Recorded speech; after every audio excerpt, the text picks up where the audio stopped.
Welcome to Buckets. This is Action Network's WNBA betting podcast. I'm your host, Maria Marino. Excited to be back with a pair of our analysts who have never been on the same show together. So this is a first. We got Michael Fiddle and Dano Mattia.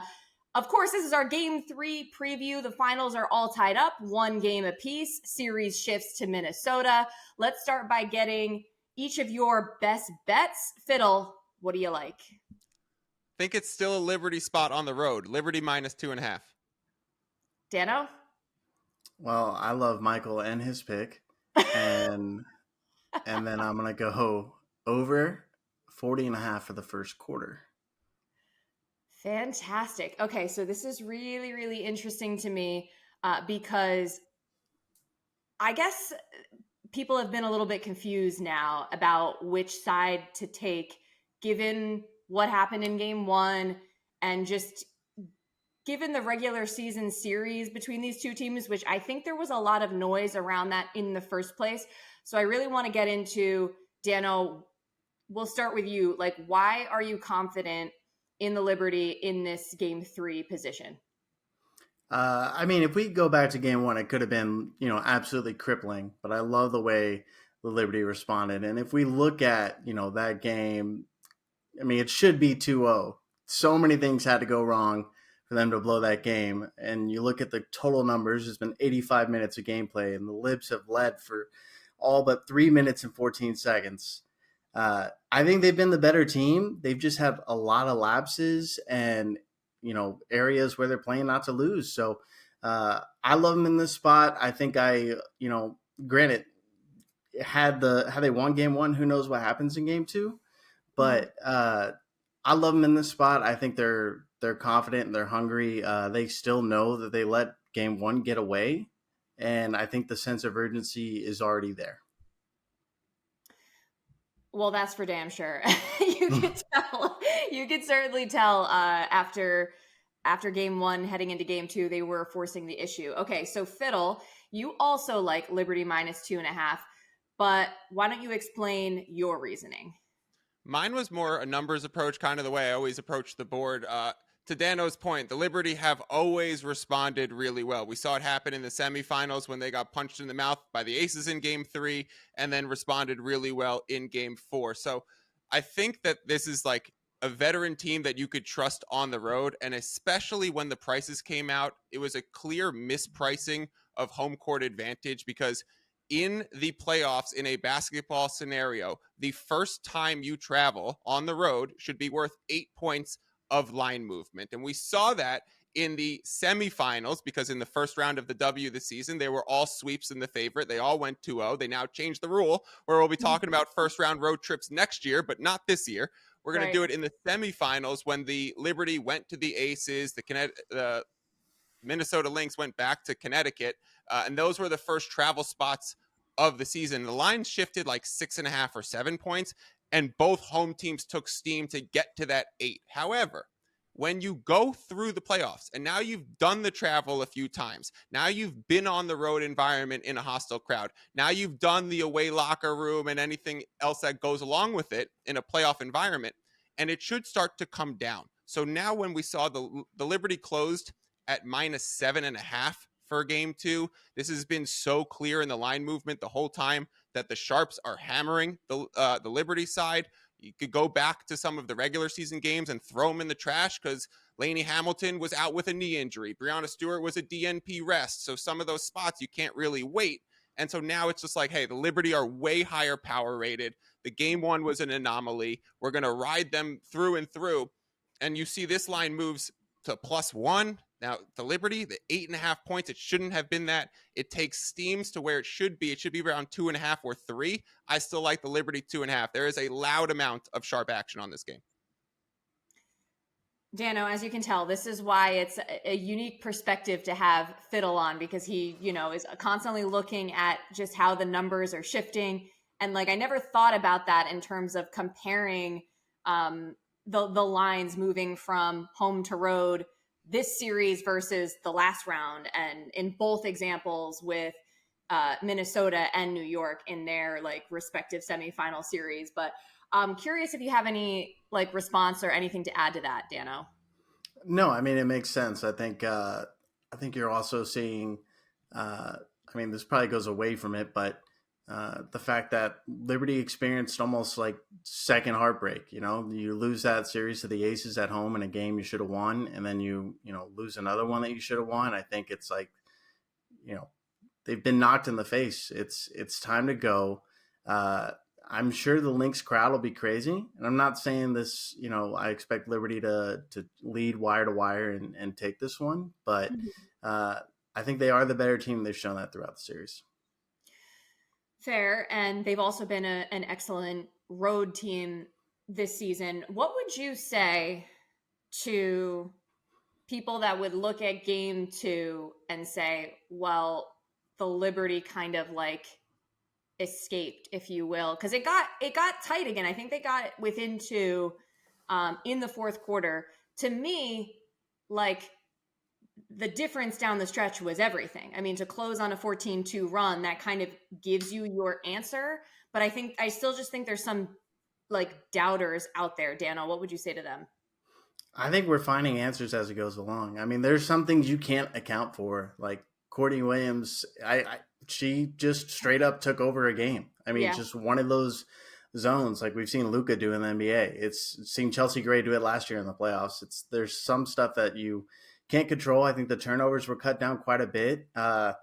But the defense really locked up, forced Fee into, I think, 5 turnovers. And Stewie having a finals record of 7 steals, she's giving you that much production on the defensive end of the floor. And, Right. you know, it's not a situation where you're resting any players. You're playing 40 minutes. So I think we're going to get 40 minutes of awesome Stewie. And I love that. To correct you, Dano, Fee, I believe, had 7 turnovers, so even even worse than Better. you thought in game 2. Okay, before we talk about a couple of other bets specifically for this game, since you both like Liberty to take this one, I'm kind of curious any implications for the series. Fiddle, I'll come to you here. I said after game 1, I could very easily see this going 5. Just because I think it's really hard to win 3 straight. But at the same time, you know, New York hasn't dropped 2 in a row since back in May, so I don't expect you know, Minnesota to close this out in 4. Any thoughts on the series implications if Liberty are able to take care of business in game 3?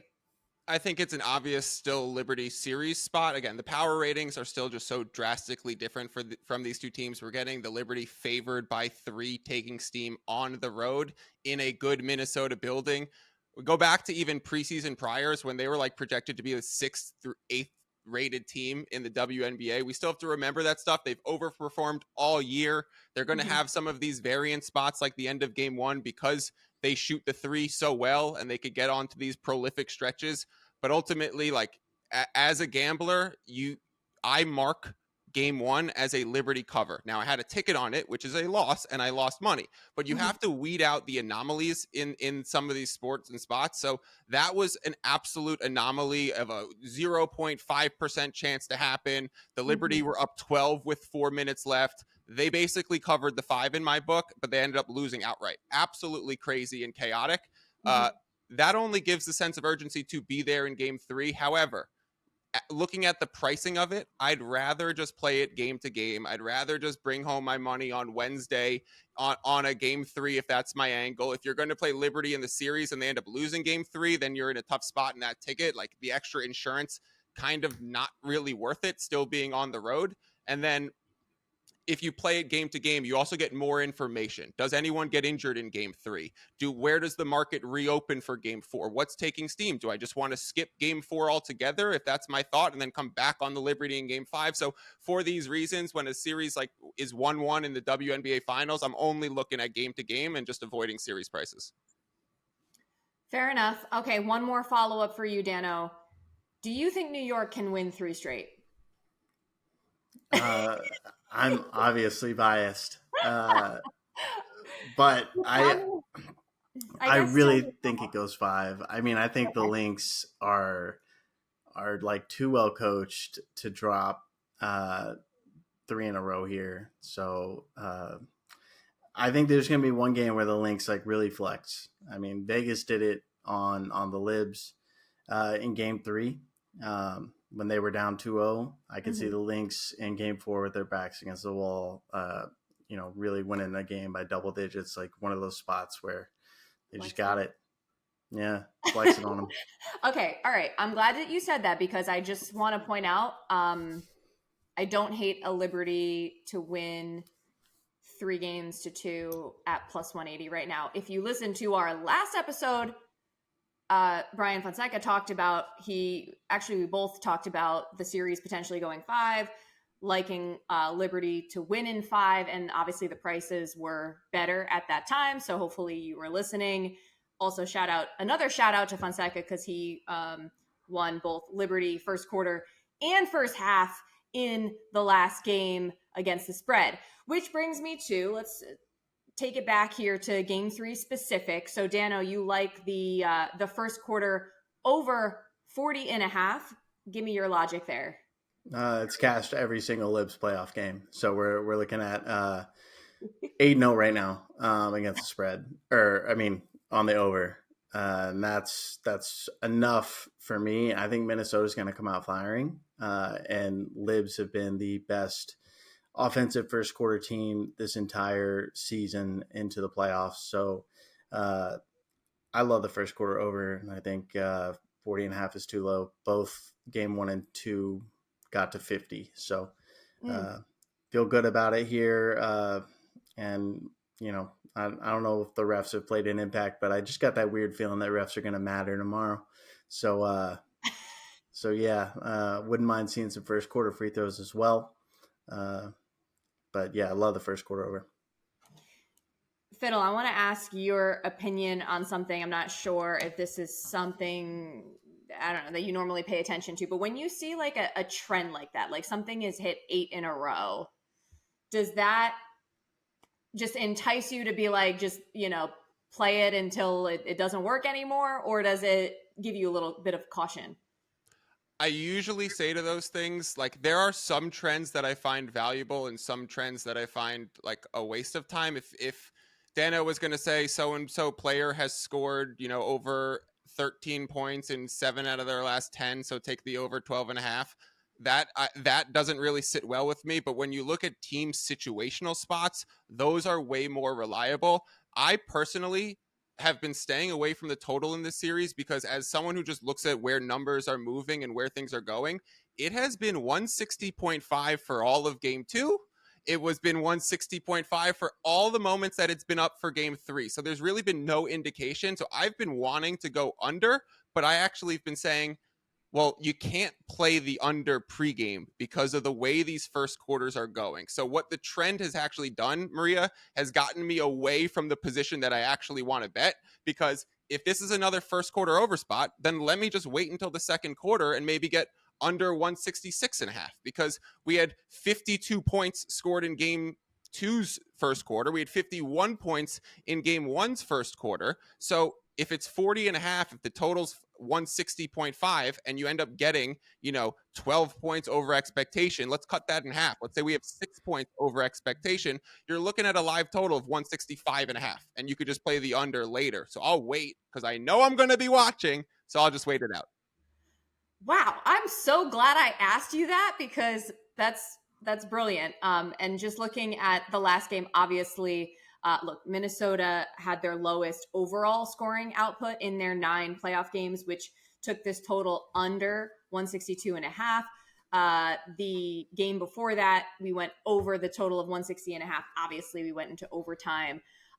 So speaking of, you're talking about Fiddle, like, what player has done this, like, whatever, X amount of their last however many games? Well, let's get into that a little bit. Let's talk about some props. And also in the same vein, I kind of want to forecast what adjustments we might expect from one Cheryl Reeve and the Minnesota Lynx. So let me start with you, Dano, because I know there is a prop that you like. Yeah. Unfortunately, I'm just hate betting on a Lynx over, but I really like the spot for the Bridget Carlton. She's cashed us a lot of money this season, and 4 straight games in single digits marks her highest streak of the season. I think that's a player you want to get going. I think when she has double digits, I think they've lost 2 games this year. I want to say it's like 17-2 or 17-3. Definitely lost 2 to the Wings, but that's the Lynx one kryptonite. But still, I think she's a player that can knock out over 8.5 in a quarter if she gets hot. But I mean, they haven't really been able to get her going, and it's not like she's chunking up shots either. She's not a player that's going to try and get hers. She does well in that Lynx system. I just think at home, shots probably fall better too. So I feel good about Bridget breaking out of her little mini slump. I'm so glad that one came up, because as you were saying it, Maria, like, let me tell you about the player stats. I was literally going to interrupt you and say, give me how often Bridget Carlton's been under, and I'll tell you why we're going over in this spot. So, like, I'm gonna fade that exact thought of, like, play into the player who's been doing well over and over again.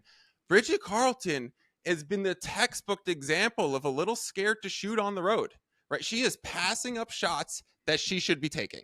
And she is an integral part to their offense. She's a size and versatile part of their defense. So her minutes are not going to be reduced. What is going to happen between games 2 and 3 in film study is her tough-ass coach, Cheryl Reeves, is going to say, shoot the damn ball, Bridget. And so I expect her volume to be up there again. I think she was like 0 for 6 in game 1. I expect her to still get up 6+ shots and 6+ threes even. So I like her over. I think it's like 8.5 in the market. That would be the one prop that I would say is the no-brainer. Yeah, so just looking at game 1 here for a second, she only took, like, am I reading this right? She only took 4 shots, including an overtime right game. Like, that's pretty wild. Look, if you are a regular listener to the pod, you know that Bridge and I, as I affectionately call her, have a fairly close relationship at this point in my own mind. And I have to say, I was definitely thinking, could this be a Carlton spot, just because, as I've talked about before, the majority of the shots she does take are threes.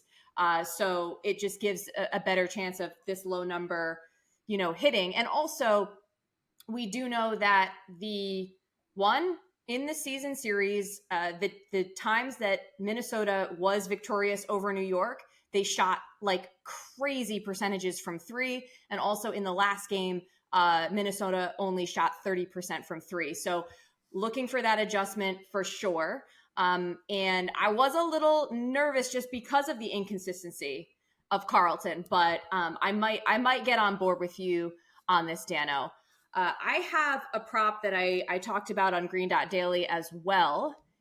And Fiddle, I have a feeling that you're not going to hate this one either, because it's your girl, Nafisa Collier. And I saw her line at 20.5 points. Now, Dano, you tell me if this, I don't know, does this, I don't know if this is like contradictory to the Liberty winning. I think Fee could easily still get hers without the Liberty losing, if that makes sense. But essentially, I'll give you the old, hitting 4 of her last 5, 7 of her last 10. She's shooting 56% from the field and 41% from 3 this postseason. But the main thing is she only took 12 shots in game 2, which is her fewest attempts in the 9 playoff games. And as we discussed earlier, had those 7 turnovers, which is just uncharacteristic. I think this is a way to sort of target a Lynx quote unquote bounce back without actually betting the Lynx, because they are going to adjust. They are going to play better. I think they're going to score more than 66 points.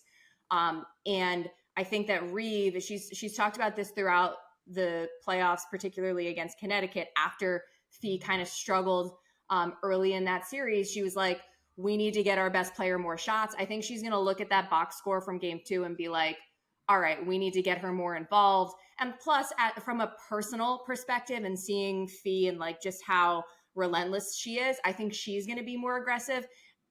Oh, by the way, she only shot 2 free throws each in games 1 and 2. I could see you're getting to the line more. And you guys talked about, Dano, I think you said you could see the refs getting a little bit more involved here. So Dano and or Fiddle, any thoughts there? I mean, it's hard to bet on her unders, but I agree with you. It's like it definitely is a way to back the Lynx without backing them. And the only pause for caution I say is like the amount of energy she has to exude guarding Stewie. And I mean, she's playing probably the best defense on Stewie that anyone has this entire season. It's been a force. So, granted, should have got some nice rest, slept in her own bed. You're at home, so that should help. And yeah, you're definitely going to get more calls at home. So I'm with you. I mean, I feel like you're getting this line. It's hard to take the under with Fee at home. No hate against it. Any we know I have a pretty like level 10 crush on Nafisa Collier. So here we go. If we're going to bet any direction we're taking, I actually wrote up the under for her game 1 points prop and it was at 21.5. It landed at 21 in overtime, got the lucky hook on my side because even though I have feelings for Fee, my money is greener than the Liberty or the Lynx logos. And that's really what I'm hoping for. I could see her. I could see her. It's really going to be a home whistle thing. That's really what it comes down to. Well, look, theoretically, it's a very tough matchup. Obviously, you have Stewie, you have Phoebish. I actually think that when Jonquel is guarding Fee's a little shifty for her. Like, I don't necessarily mind so much, as opposed to say like an Asia Wilson, I think seemed to be more bothered by Jonquel. That's just my casual observation. Yeah. But again, it is, you got what do they keep saying Stewie's wingspan is like 7'1", so, but that being said, I still think she's going to get more shots than she did in the last game, and she's going to be aggressive. We just know that's the type of player that she is. So, those are pretty much all of the game 1 angles. Game 1. We're talking about game 3. The game 3 angles, I think. It's game 1 of a now best of 3 series. Correct. Hey, I like what you did there. But any other sort of closing thoughts on the series as a whole, finals MVP, anything of that nature, or is this just kind of a weird spot now to kind of be thinking about those things, Dano? For me, I'm just going to pull a quote from the head coach of Georgia football, Kirby Smart, since we play them this week. This message goes out to the New York Liberty. It's time to fucking go. I mean, I've had anxiety for like 3 days coming up on this trip, and I am ready, and I hope they're ready. I mean, there's probably so many stats out there, especially, whoever wins game 3 is in the driver's seat for this series. So it's go time. Wow, Fiddle, I don't know how you top that, but any closing thoughts? No, I had a follow-up like gambling nerd math thing, but no, I'm now going to save it because that's how we have to end it. Okay. Fucking go Liberty. Okay. Well, look, I don't want to drag this out any longer than is needed. Like I said, I think we hit all of the necessary angles. I think this is going to be a great game 3. Super excited for it. Wednesday, 8:00 Eastern on ESPN. Want to say thank you, as always, for listening to Buckets WNBA. Fiddle and Dano, thank you so much for joining us. Absolutely. Thank you for having me. And I don't do this enough. I'll do a big long soliloquy once the season ends. But huge thank you to our producer David Payne for always putting these episodes together and getting them out for the world to hear. If you like what you've heard, please rate and review the podcast. And don't forget, if you haven't yet, download the award-winning Action app. You can see where we track our bets. You can track your own. And let's get buckets.